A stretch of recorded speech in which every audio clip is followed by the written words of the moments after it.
They say blood is thicker than water, but nobody mentions how it can also drown you. The October sun was merciless that afternoon in the suburbs of Dallas, beating down on the pristine lawns and cookie-cutter mansions that lined Oakwood Drive. Inside my glass-walled home office, the air conditioning hummed steadily, but I felt cold, not from the temperature, from anticipation. I had just finished a client call about portfolio diversification when I heard it, the aggressive pounding on my front door that made my crystal chandelier tremble. I knew that knock. Heavy-handed, impatient, entitled, my father had never learned to knock politely. I took my time walking to the door, each step deliberate on the marble floors I had paid for myself. Through the frosted glass panel, I could see his silhouette, tall and imposing even at 63. Arthur Hayes had built an empire in commercial real estate, and he carried himself like a man who had never heard the word no, at least, not from his daughters. When I opened the door, he didn't wait for an invitation. He never did. He swept past me, his expensive Italian shoes clicking authoritatively on my floors, and headed straight for my office. I followed, keeping my expression neutral, even though my heart had already started its familiar anxious rhythm. After 32 years, you'd think I would be used to these visits, but the dread never quite went away. My office was my sanctuary, all clean lines and minimalist design, with floor-to-ceiling windows overlooking my carefully maintained garden. My father stood at my glass desk, and without a word, without even looking at me, he dropped a thick manila folder onto the surface. The sound echoed in the silence between us. $800,000. He said, his voice flat and cold, like he was reading a grocery list. Chloe's debt. I need it transferred by dawn tomorrow. No discussion. I looked at the folder, then at him. His steel-gray eyes met mine, challenging me to refuse. This was not a request. It had never been a request with my father. He operated on commands and expectations, and I had spent most of my life fulfilling them. What did she do this time? I asked, keeping my voice steady. Does it matter? He crossed his arms over his chest, his jaw tight. She's your sister. Family takes care of family. That's not negotiable, Maya. I wanted to laugh at the irony. Family takes care of family. That had been his mantra my entire life, but somehow it only ever applied one way. I was the one who took care. Chloe was the one who received. That was how the Hayes family worked. I picked up the folder and flipped it open. Bank statements, credit card bills, legal notices. My stomach sank as I scanned the numbers. Shreveport casinos, Las Vegas hotels, online gambling sites, $800,000 of pure, reckless stupidity, and my sister's signature on every receipt. Gambling again, I said quietly. Leo made some poor decisions, my father corrected, as if the distinction mattered. Leo, Chloe's husband, a man who had never met a bad investment he didn't love or a poker table he could walk away from. Poor decisions, I repeated the words slowly, tasting their inadequacy. Is that what we're calling it now? The terminology doesn't change the situation, my father said, his tone growing sharper. They have 2 children, Maya, your niece and nephew. You wouldn't want them to suffer because of their father's mistakes, would you? There it was, the guilt, the manipulation, the reminder that if I didn't fix this, I would be the villain. Not Chloe, who had never worked a real day in her life. Not Leo, who gambled away money that wasn't his. Not my father, who enabled them at every turn. Me. I would be the selfish one, the heartless one, the sister who let children suffer. I had heard it all before. 5 times before, to be exact. Each time, the numbers had been different, but the script remained the same. Chloe needed help. Leo had made a mistake. The children couldn't suffer. And Maya, successful Maya with her financial consulting firm and her careful investments and her solitary life, Maya could afford it. I paid for her college, I said, not looking up from the papers. University of Texas at Austin. 4 years, $60,000 per year because she just had to go to an expensive private school. You got scholarships, my father interrupted. She wasn't as academically inclined. I paid off her credit card debt when she was 25, $30,000 of designer handbags and spa treatments. She was young, she didn't understand money yet. I bought her house when Leo's startup failed. $350,000. It's still in my name, under my LLC, but she lives there rent-free. That was an investment, my father said, waving his hand dismissively. You'll get it back eventually. Will I? I finally looked up at him. Will I really, Dad? Because I've been investing in Chloe's life for 15 years, and I haven't seen a single return except more bills and more emergencies and more midnight phone calls begging for help. His face hardened. Don't be dramatic. This is what family does. No, I said softly. This is what I do. This is what you've trained me to do since Mom died. Be the responsible one. Be the provider. Be the backup plan for every bad decision Chloe and Leo make. My father's expression shifted, and for a moment, I saw something that might have been guilt. But it passed quickly, replaced by his usual stern determination. Your mother would have wanted you to help your sister. It was a low blow, and he knew it. My mother had died when I was 17 and Chloe was 12. A car accident on a rainy Dallas night, sudden and brutal and life-altering. In the grief-soaked months that followed, my father had clung to Chloe, his baby, the one who looked most like his lost wife. And I had become the surrogate adult, the one who held everything together while he mourned. I had taken care of Chloe while my father buried himself in work. I had made her lunches, helped with her homework, attended her school plays and soccer games. I had sacrificed my senior year of high school to be her second mother, and instead of growing closer, we had grown into this, a relationship where she expected me to solve all her problems. And I was tired of being a human ATM machine. "Don't use Mom against me," I said, my voice harder than I intended. "Then don't abandon your sister," he shot back. 800,000, Maya. Tomorrow morning, I'll text you the account information. He turned to leave, confident in his victory, assuming as he always did that I would comply. And why wouldn't he? I always had before. Every time they came to me with their hands out and their excuses ready, I had opened my wallet and my bank accounts and told myself it was just this one last time. But something inside me felt different today. Maybe it was the way he hadn't even asked. Maybe it was the casual assumption that my money was their safety net. Maybe it was the fact that I had spent my entire adult life being responsible, being reliable, being the one who fixed everything. And I had nothing to show for it except a beautiful, empty house and a family that only called when they needed something. "Okay," I said. My father stopped, turned back to look at me.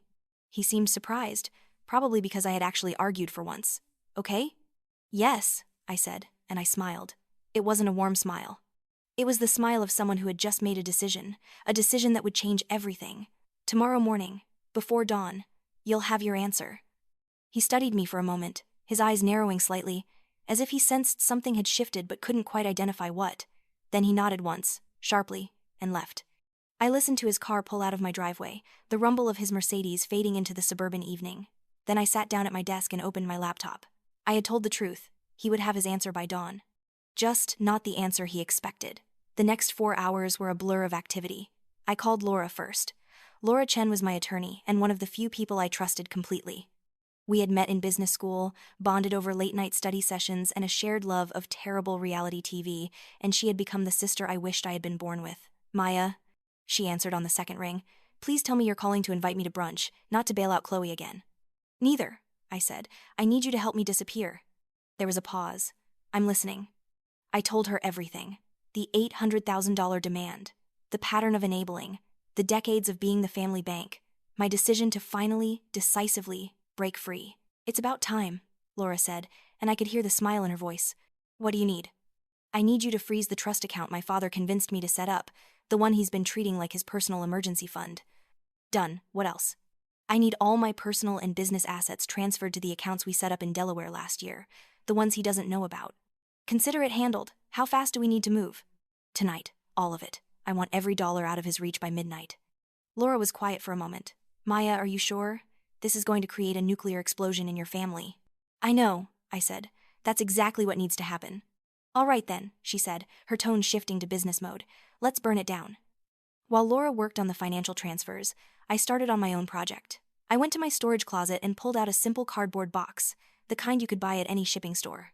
I carried it to my dining room table and began filling it methodically, like I was assembling evidence for a trial. Because in a way, I was. First, I added copies of every wire transfer I had ever made to Chloe. I had kept them all, organized by date in a file cabinet I now realized I had been maintaining for exactly this moment. 60,000 for tuition, 30,000 for credit cards, 350,000 for the house, 47,000 for Leo's failed food truck venture, 22,000 for Chloe's cosmetic surgery. The numbers added up to a sum that made my chest tight. Next, I printed out text message conversations. Screenshots of Chloe's desperate pleas, my father's curt demands, the promises they made and never kept. "Just this once, I swear. We'll pay you back as soon as Leo's business takes off. You're the only one I can count on. Family takes care of family." I added the deed to Chloe's house, the one that was registered to my LLC, Peak Holdings. On paper, I owned her home. In reality, she had been living there for 3 years without paying a cent, and my father had convinced me it was temporary, that they just needed time to get back on their feet. Then came the most damning piece of evidence. 6 months ago, I had discovered that my father had forged my signature on a credit application. He had opened a line of credit for $200,000 in my name, using it to pay off some of Chloe and Leo's other debts. I had found out only when the bank called me about increasing the limit. I had been furious, had confronted him, and he had been completely unapologetic. "You would have said no," he told me, and they needed help. I had consulted with Laura about pressing charges. She had advised me that it was fraud, that I had every right to report him. But I hadn't. Because he was my father. Because Chloe was my sister. Because family took care of family, even when family stole from you. I added the police report I had filed but never followed through on, the one I had withdrawn after my father promised it would never happen again. I included financial projections, showing what my net worth would be if I hadn't been supporting them for 15 years. The number was staggering. I could have retired already. I could have traveled the world. I could have done anything except be the family's perpetual rescue squad. Then I added something more personal, a photograph from my mother's funeral. In it, I stood with my arm around Chloe, both of us in black dresses, our faces streaked with tears. But the photo had been cropped. Originally, I had been standing on my mother's favorite bench, the one in our backyard under the oak tree. But my father had ordered prints made and cut me out, keeping only the image of himself and Chloe, his two broken hearts. I had found the original photo years later, noticed how I had been literally erased from his version of our grief. I placed that cropped photo in the box, a visual metaphor for what he had done to my entire life. Finally, I wrote a letter. I wrote it by hand, on my good stationery, with my fountain pen. I wanted them to know this wasn't hasty or emotional. This was calculated. This was final. The letter read, "Dad, you once told me that family is everything. You said Mom would have wanted us to stick together, to take care of each other. But you never taught me that taking care meant being taken advantage of. You never explained that family meant I gave everything while Chloe gave nothing.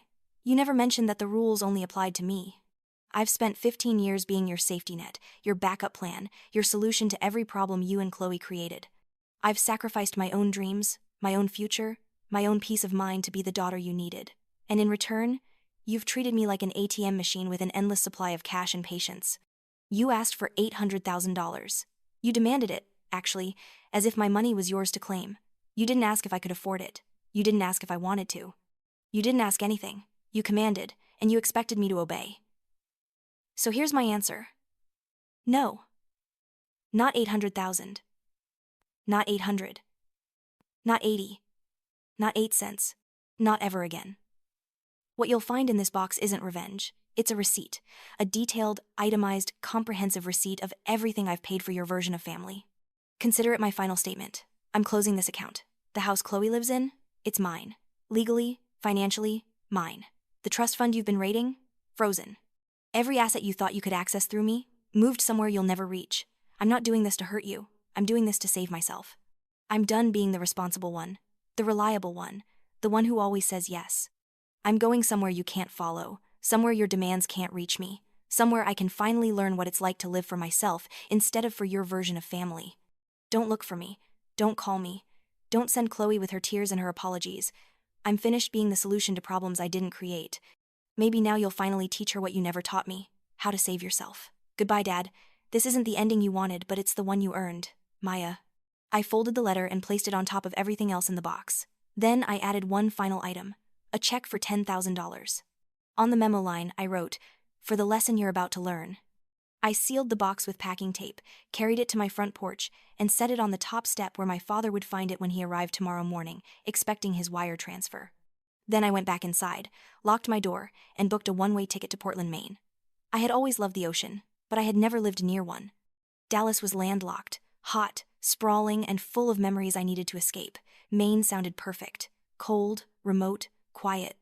A place where nobody knew me as Arthur Hayes' daughter or Chloe's sister. A place where I could be just Maya, figuring out who that person actually was.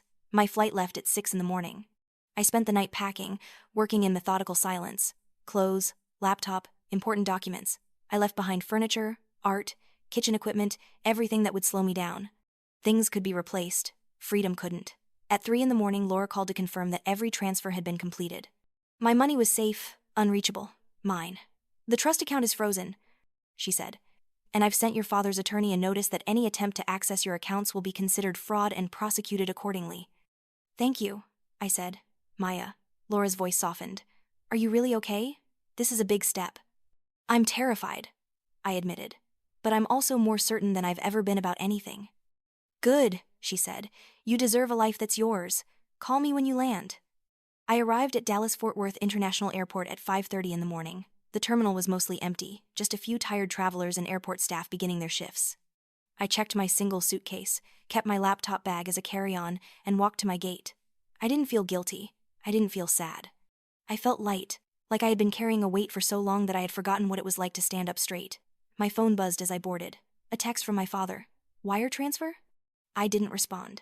I turned off my phone, slid it into my bag, and took my window seat. As the plane taxied down the runway, I watched Dallas disappear beneath me, and I smiled. 4 hours later, I landed in Portland. The air was crisp and salty, nothing like Texas. I rented a car and drove north along the coast, watching the Atlantic Ocean stretch endlessly to my right. I had booked an Airbnb in a small town called Cape Elizabeth, a quiet community known for its lighthouse and rocky beaches. The house was perfect. Small, weathered, perched on a cliff overlooking the water. I could hear the waves from every room. It was the opposite of my Dallas mansion with its pristine lawns and designer furniture. This place was real, lived in, comfortable in a way my other house had never been. I unplugged my laptop and checked my email. Laura had sent me several updates. The box had been delivered. My father had found it. And now, apparently, all hell was breaking loose. There were 37 missed calls on my phone when I turned it back on. My father. Chloe. My father again. Unknown numbers that were probably Leo. A few from family friends, no doubt recruited to convince me to come home and fix this mess. I listened to none of the voicemails. Instead, I opened the security camera app on my phone, the one connected to the cameras at my Dallas house. I had installed them 2 years ago after a break-in scare, but they had proved useful for an entirely different purpose. I scrolled back to this morning's footage and watched the scene unfold. At 7:30, my father's Mercedes pulled into my driveway. He got out, looking confident, expecting to confirm the wire transfer and leave. Then he saw the box on my doorstep. He picked it up, confused, and carried it to his car. I watched him sit in the driver's seat, opening it, pulling out document after document. Even through the grainy security footage, I could see the moment it hit him. His shoulders sagged, his hands trembled. He pulled out my letter, read it, and I saw his face crumple in a way I had never witnessed before. 10 minutes later, Chloe's SUV screeched into my driveway. She jumped out, ran to my door, pounded on it. When I didn't answer, she tried the handle. Locked, obviously. She ran back to my father's car, and I watched them argue. Chloe was crying, gesturing wildly. My father sat motionless, staring at the papers spread across his passenger seat. Mrs. Rodriguez, my neighbor, came out to investigate the commotion. I couldn't hear the conversation, but I saw Chloe pleading with her, probably asking if she knew where I had gone. Mrs. Rodriguez shook her head and went back inside. Chloe collapsed on my front steps, sobbing. My father finally got out of his car and stood over her, and for the first time in my life, he looked old, not powerful, not commanding. Just old and tired and lost.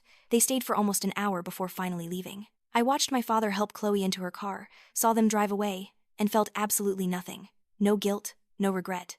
No doubt, just peace. Over the next 3 days, the messages continued. Laura forwarded me the legal letters that had started arriving, my father's attorney demanding the release of the trust funds.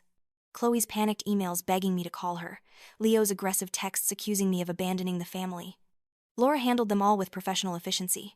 Trust fund was established with her money and is legally hers to manage, she wrote back. All assets in question are legally titled to Miss Hayes or her corporate entities.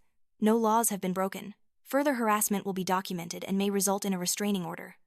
The real chaos began when the financial dominoes started falling. With the trust fund frozen and my personal support withdrawn, Chloe and Leo's house of cards collapsed faster than I had anticipated. Laura sent me updates like a war correspondent reporting from the front lines. Credit cards maxed out, mortgage payment missed, car being repossessed. Leo filed for bankruptcy. My father had to liquidate part of his business to cover debts he had personally guaranteed for them. Hayes Holdings, his commercial real estate empire, took a significant hit. The company didn't fail, but its reputation suffered, and my father was forced to step back from day-to-day operations. On day 5 in Maine, Chloe managed to get through. I had unblocked her number for exactly this reason. I wanted her to have the chance to speak, even if I didn't plan to change my mind. Maya, she sobbed into the phone. Please, you have to understand. We have children, your nephew and niece. They're asking why Aunt Maya abandoned them. I didn't abandon them, I said calmly, watching the ocean waves crash against the rocks below my house. I stopped enabling their parents. There's a difference. You're destroying our lives.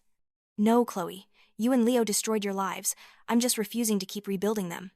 But where are we supposed to go? What are we supposed to do? The same thing the rest of us do, I said. Figure it out. Get jobs, make budgets, live within your means. All the things I've been doing since I was 22. You're cruel, she spat. Mom would be ashamed of you. That was supposed to hurt. It didn't. Mom died when you were 12, Chloe. You barely knew her. And you definitely don't get to use her memory as a weapon against me. I thought you loved me. I did, I said honestly. I still do, actually. But I love myself more now, and that means I can't keep setting myself on fire to keep you warm. She hung up. I made myself a cup of tea and went back to watching the ocean. 2 weeks into my Maine exile, something unexpected happened. My father called, and the voice on the other end was nothing like the man who had thrown a folder onto my desk and demanded $800,000. Maya, he said quietly, we need to talk. About what? About everything. About what I did to you. What I've been doing to you for years. I was silent, waiting. I got your letter, he continued. I've read it probably 50 times, and I've been looking at those documents you left. All those receipts, all those transfers, all that money. Maya, I didn't realize. I didn't see it all added up like that. You didn't want to see it, I corrected. You're right, he said, and his voice cracked. You're absolutely right. I've been using you. I've been treating you like a resource instead of like my daughter. And I can't even blame grief or stress or anything else. Because the truth is, I did it because it was easy. You were competent and reliable and you never said no, so I kept asking. I kept taking. And I never stopped to think about what it was costing you. I didn't respond. I needed to hear what else he would say. Chloe called me yesterday, he continued. She was crying, telling me about your conversation. And she said something that made me realize how badly I failed both of you. She said, who's going to save me now? Not how am I going to save myself, not what can I do differently. Just who's going to save her. And I realized I taught her that. I taught her that someone else would always fix her problems, that she didn't need to be responsible for her own choices. And I taught you that your value was in solving everyone else's problems instead of living your own life. Yes, I said simply. You did. I saw your mother in you that day, he said, his voice thick with emotion. When you smiled and said okay to me. That calm, that certainty. Your mother had that. She could make a decision and stick to it, no matter how hard. I've spent 15 years trying to see her in Chloe because Chloe looks like her, but you're the one who has her strength, her backbone. And instead of being proud of that, I exploited it. Tears stung my eyes, but I blinked them back. I know I don't deserve your forgiveness, my father said, and I'm not calling to ask for it. I'm calling to say I'm sorry. I'm calling to tell you that you were right to leave. You were right to cut us off. And if I ever get the privilege of seeing you again, I promise I'll do better. I'll be the father your mother wanted me to be, not the one I became after she died. What about Chloe? I asked. He sighed heavily. Chloe is learning. It's hard. She's angry. But she got a job at a furniture store, and she's working full-time, for the first time in her life. Leo finally entered rehab for gambling addiction. They've moved into a smaller apartment. The kids are adjusting. It's messy and difficult, and sometimes I want to just write a check and make it all easier for them. But I don't. Because you taught me that helping isn't always helpful. Good, I said. Can I ask you something? He said. Yes. Are you happy where you are? I looked out my window at the lighthouse in the distance, at the endless stretch of gray-blue water, at the life I was slowly building in this quiet corner of the world. I'm getting there, I said honestly. For the first time in my life, I'm living for myself instead of for everyone else's expectations. It's strange and scary, and sometimes I feel guilty for enjoying it. But yes, Dad, I think I'm going to be happy. Good, he said, and I could hear him crying now. That's all I want for you, Maya. That's all your mother would want. Just happiness. Just peace. When you're ready, I said carefully, when you've really learned these lessons and not just said the words, you can come visit. Bring coffee. Don't bring bills. He laughed through his tears. It's a deal. 3 months after leaving Dallas, I had established a routine in Cape Elizabeth. I woke up early, walked along the beach before the tourists arrived, and worked from my laptop helping clients manage their finances. Ironically, my business had grown since I moved. Word had spread about the financial consultant who helped people set healthy boundaries with money, and my client list had doubled. I started teaching a workshop at the local community center called Financial Freedom Through Boundary Setting. The first session had 12 people, the second had 30. By the third month, I was booking a larger room and turning people away. When I talk about boundaries and self-worth, I told my students, I'm not just teaching from a textbook. I'm sharing what I learned the hard way. I'm confessing my own mistakes. One woman raised her hand. How did you know when enough was enough? When I realized, I said slowly, that I was spending more energy managing their crisis than building my own life. When I understood that their emergencies had become my identity. When I finally asked myself who I would be if I wasn't the person who fixed everything, and I didn't have an answer. The room was silent. Then someone started clapping, and others joined in. After class, a young man approached me. My family does the same thing, he said. They expect me to bail them out constantly, but I'm scared that if I say no, they'll hate me. They might, I said honestly. They might be angry and hurt and convinced that you're selfish. But here's what I learned. Their anger is easier to survive than your resentment. Because if you keep saying yes when you mean no, eventually you'll hate yourself more than they could ever hate you. He nodded, tears in his eyes. Thank you. 4 months in, Chloe called again. This time, her voice was different. Tired, but not desperate. Sober, but not angry. Maya, she said. I got my first paycheck today, just from the furniture store. It's not much, but it's mine. I earned it. That's wonderful, Chloe. I wanted to tell you something, she continued. Dad's been going to therapy. Did you know? No, I said, surprised. Yeah, he started going after you left, and he made me and Leo go too, separate sessions. We've been talking about patterns, about enabling, about all the stuff you tried to tell us for years. And Maya, I need to say this. You were right. About everything. I sat down on my porch, the phone pressed to my ear. I've been thinking about all the times you helped us, Chloe said, and I realized something. Every time you bailed me out, you weren't actually helping me. You were preventing me from learning, you were keeping me dependent and weak and helpless, and I let you because it was easier than growing up. Chloe, no, let me finish, she interrupted. I'm not saying this to make you feel guilty. I'm saying this because it's true. You weren't being kind when you kept rescuing me. And I wasn't being grateful, I was being entitled. We had this horrible, sick dynamic where you gave and gave and gave, and I took and took and took, and neither of us was happy, but neither of us knew how to stop. That's exactly right, I said softly. Thank you, Maya, Chloe said, and her voice broke. Thank you for not saving me this time. Thank you for letting me fall. Because for the first time in my life, I had to figure out how to catch myself, and I did. I'm doing it. It's hard and it sucks, and some days I want to call you crying and begging for money. But I don't, because you taught me that nobody's coming to save me. I have to save myself. I was crying now, tears streaming down my face as I watched the sun set over the Atlantic. I'm proud of you, I said. Really? Really, you're doing the work. You're becoming the person you were always capable of being. Can I ask you something? Chloe said hesitantly. Of course. Do you think we can ever be sisters again?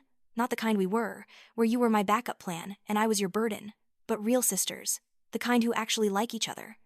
I thought about that, about the years of resentment, the pattern of enabling, the toxic dynamic we had inherited from grief and perpetuated through habit. I think we can try, I said, but it has to be different. No more emergencies, no more bailouts, no more expecting me to solve your problems. I know, Chloe said. I get it. And Maya, I understand if you need more time, or more distance, or if you never want to talk to me again. I just wanted you to know that I see it now. I see what we did to you, and I'm sorry.